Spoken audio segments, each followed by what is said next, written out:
시진핑 중국 국가주석이 오늘 러시아를 국빈 방문해서 푸틴 러시안 대통령과 회담을 갖습니다. 시 주석이 반미연대 강화와 우크라이나 전쟁 중재 외교 중 어느 쪽에 방점을 찍을지 이목이 쏠리고 있습니다. 국제부 연결해서 내용 들어보겠습니다. 김진호 기자. 네, 국제부입니다. 네, 시진핑 주석 연임에 성공한 이후 첫 외국 방문이죠? 그렇습니다. 국가주석 및 국가중앙군사위원회 주석으로 재선출돼 사상 첫 3연임 국가주석에 오른 뒤 첫 해외 방문입니다.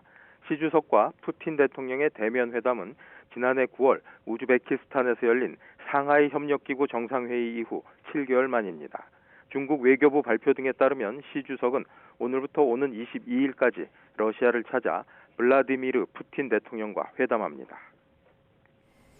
네, 이번 양국 정상의 회담은 특히 어느 부분에 초점을 맞출까요?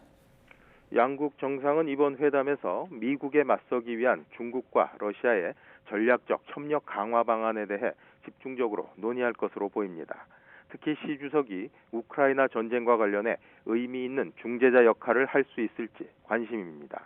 왕원빈 중국 외교부 대변인은 지난 17일 정례 브리핑에서 시 주석의 러시아 방문은 평화의 여정이라며 우크라이나 문제에 대한 화해를 권하고 대화를 촉진하는 데 건설적인 역할을 할 것이라고 밝혔습니다. 푸틴 대통령은 이와 관련해 중국 인민일보 기고를 통해 우크라이나 사태에 대한 중국의 균형 잡힌 입장과 역사적 배경, 근본 원인에 대한 이해를 높이 평가한다며 위기 해결에 건설적인 역할을 하려는 중국의 의지를 환영한다고 밝혔습니다.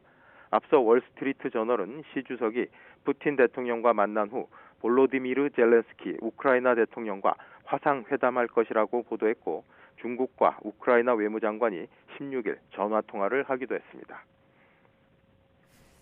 아무래도 이번 정상회담 내용 미국도 예의주시하겠죠? 그렇습니다. 미국은 일단 경계하는 입장입니다. 존 커비 백악관 국가안보회의 조정관은 시 주석이 요청할 휴전과 평화회담은 수용할 수 없다며 이는 현재까지의 상황을 승인하는 것이라고 말했습니다. 미국과 서방은 시 주석의 러시아 방문을 계기로 중국이 러시아에 무기를 제공할 가능성에 촉각을 곤두세우고 있습니다. 서방 일각에서는 시 주석의 방러 기간 중 중국이 러시아에 대한 무기 지원을 합의할 가능성을 배제할 수 없다고 우려하고 있습니다. 이런 가운데 일본 교도통신은 우크라이나 전장에서 중국산 탄약이 사용된 것을 미국이 확인했다고 19일 보도했습니다.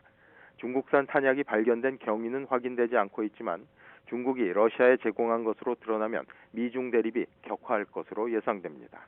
지금까지 국제부에서 YTN 김진호입니다.